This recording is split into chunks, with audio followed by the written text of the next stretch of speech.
Hey everyone, welcome back.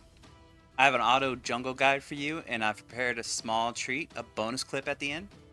Now, these are not the best teams or the fastest, but the teams I use to clear. So to start doing jungle, you need 24 units, gear for those units, 3 ship, and it's recommended to use 3 operators. B-side did just nerf the floors, so they're a bit easier to do, but it still requires a lot, so not recommended for early game players. Though you could probably still clear a few floors if you're interested in the gear, which by the way is a very niche set of gear and more than likely will require investing a lot of resources to even make one good set. Since this is an auto guide, I'm not going to go into too much details on the mechanics as we're just autoing through it anyways. I will, however, mention some to understand why I picked the units I did. If you don't have the same units as the ones I used on my team, the best advice would be to look up other jungle guides and mix and match to what best suits you. Alright, let's get into it. Alright, so here we have the first team. My enterprise is pretty good for counters currently. The second slot's not very, doesn't really have much. I'm running Orca on a full tank CDR set. She's going to be your front line for the entire fight. Ministra I just have on the Antag set. Her damage is good, but not that important. At least not yet. Senjia on a full 76 CDR set tank. On our Chanatsu on just this Antag set because I didn't have much gear left over. Seiyun on a Brita attack speed, much ground damage as possible. Ifrit, you'll notice that he is on a Blaze set, but he's stacking a bunch of anti-ranger. Anti-ranger sets are going to be really good as the boss is a ranger.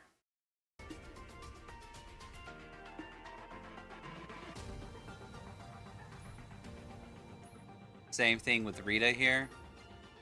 I didn't have a Blaze set anti-ranger, but I did have a Smite set, and Smite set's actually pretty good. PvE.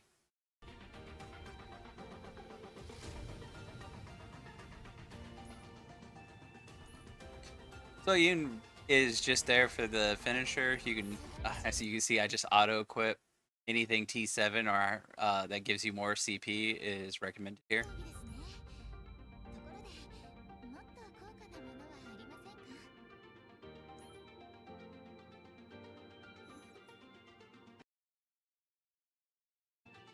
Alright, for the second team, running Matador, the S2 snipes the sniper. Doesn't have to be Matador, but the S2 has to do damage and be able to kill the sniper.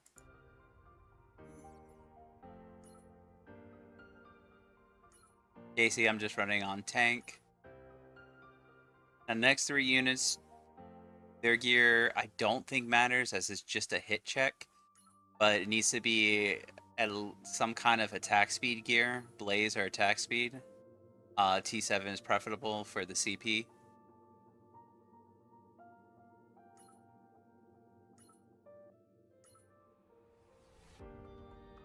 Deployment order here is important, just for timing.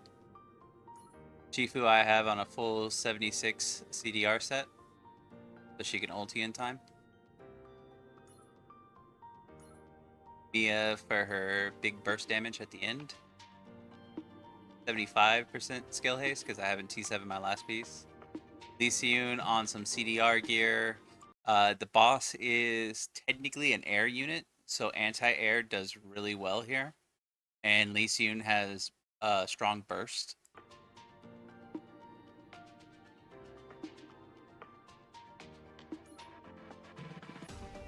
And Hilde, her gear, as long as it's tanky, is fine. Hopefully she's not out that long. She shouldn't really die. But T7 anti-ground gear probably just be best on her just to inflate your CP more.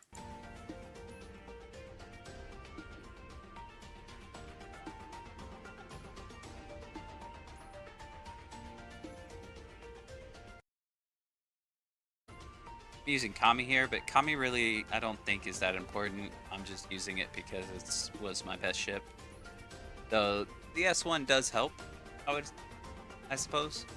Some AoE damage, more damage. Alex, I'm just running on standard tank gear, much ground res, crit damage res. JSY got my leftover tank gear, which worked out pretty well.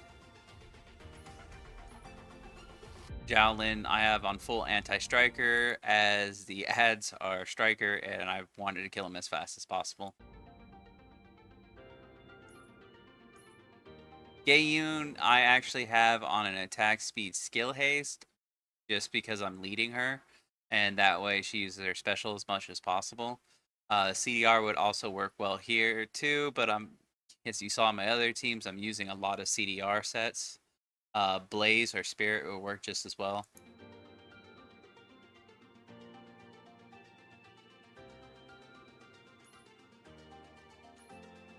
Kyrian, I'm just putting as much damage as possible on him.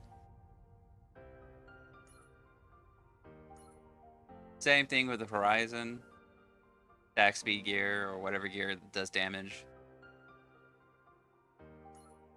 These last two Awakens aren't necessarily important. Maybe Kyrian because he's a sniper, so any Awakened sniper, but you could just honestly put whichever highest damage Awakens you have left over in their spots, and it'll probably accomplish the same thing. You're just after damage and CP inflation. BG Su is somewhat important. If you've noticed, I bring a lot of anti-healing in most of the teams, and I kind of just ran out on this one, so I threw her on the team. You can out DPS or burst the bosses, but she just kind of makes it simpler. Just have her on tank gear so she survives and stays on the field long. Doma never actually gets played, and if he does, he's not really doing much anyways. He's 100% probably replaceable, but he has anti-heal and damage amp.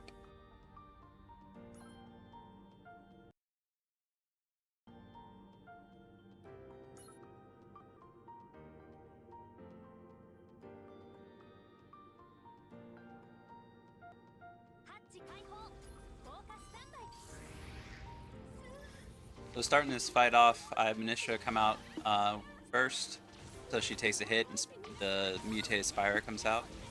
Now, you see this floating thing sitting here? That's what's healing the boss.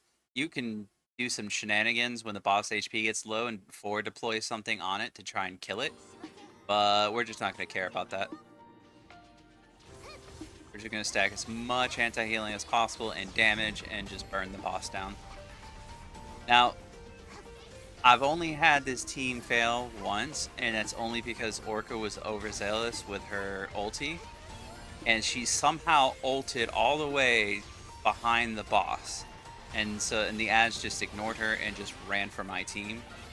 It doesn't, as you can see, she almost did it here as well, but it's rather consistent that she doesn't do that. Besides that, we just have as much damage as possible and things will line up. Lina doesn't actually ever get procced here, but it was a crit damage operator, so I was just trying to stack as much damage.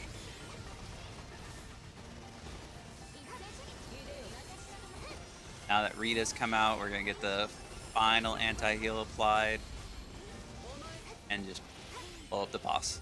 Yun doesn't even get deployed.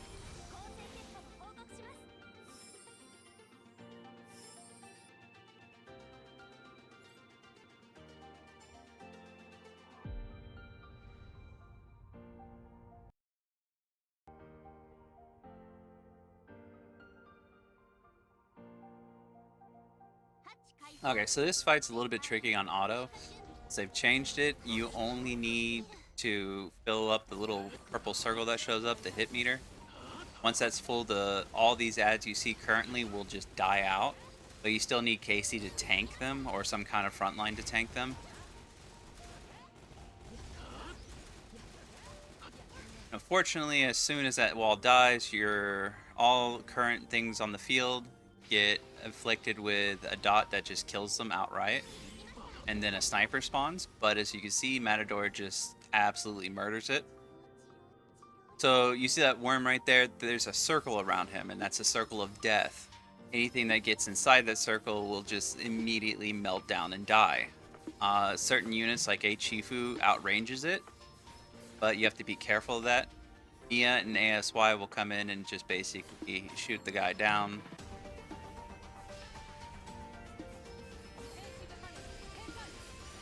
And like I was saying in the gears, ASLY is an air unit, so she's going to do bonus damage to this boss here. But everything lines up pretty well so that when Chifu ultis here, ASLY will ulti, and then Mia will ulti for some big burst damage. Hilde's only on this team because I ran out of buffers to use. If you have a better idea, then by all means, use something different.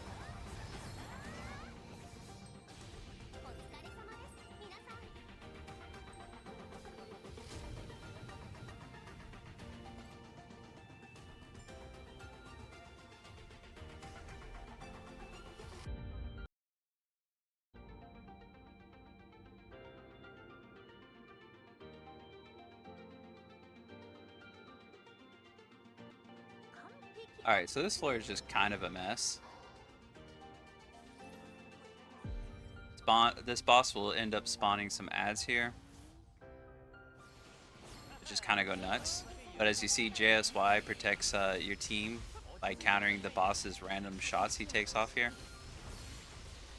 Kestrel does a pretty good job at nuking the ads down, but they do have a lot of health. They're pretty beefy. Sigma proc isn't really needed, but more shields never hurt.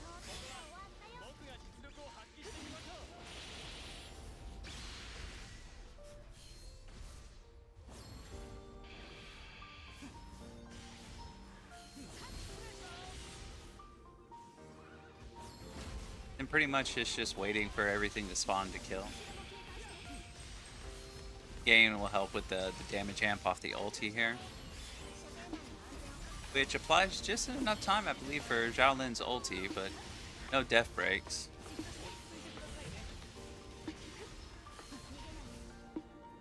These floating orbs might deal more damage on higher floors, but they kind of just tickle your team.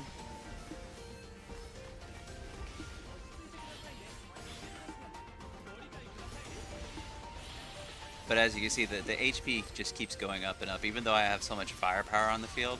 But once Jishu deploys, and after everybody gets back up on their feet, boss just kind of goes down right after.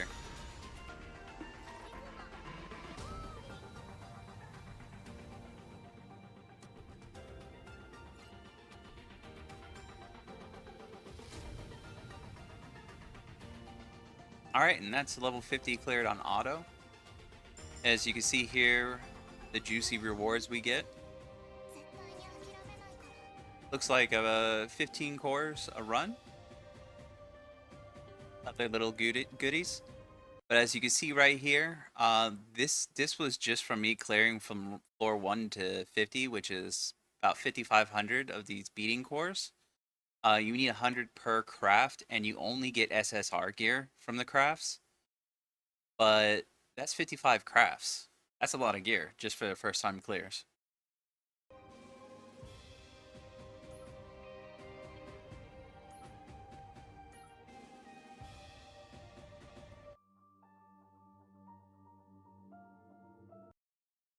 Alright guys, so I got a special treat for you. This is my bonus video here. It's an alternate team for floor 2, and I'm really happy about this one. I've been trying to find some reason to use E1 in some PvE aspects. I know there are other ways you can use it in like raids and such, but this just kind of made sense, honestly. Now, unfortunately, E1 gets stunned for whatever reason, but soon as ASLY deploys here, she becomes active, and it gives the worm the business. Now it is a little slower than an H-Shifu, but the good news is E1's completely farmable. And there is just something beautiful about watching both those ultis go off at the same time.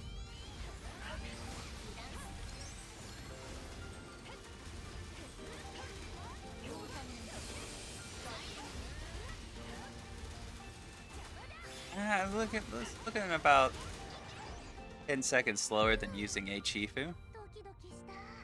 That's not bad. That's not bad at all. And that was only a level 100 E1. And we get to see the damage here. I have no idea why the damage numbers are so low, but you know, is what it is. Alright guys, I hope this video helped, and I hope you guys enjoyed the bonus video. I'm really happy that worked. I should be doing a volcano guide as well, so if you guys still need to do that, look forward to it. Besides that, if you have any other ideas, let me know in the comments. If you want to see something else, just say, and I'll see what I can do. Alright, take it easy guys.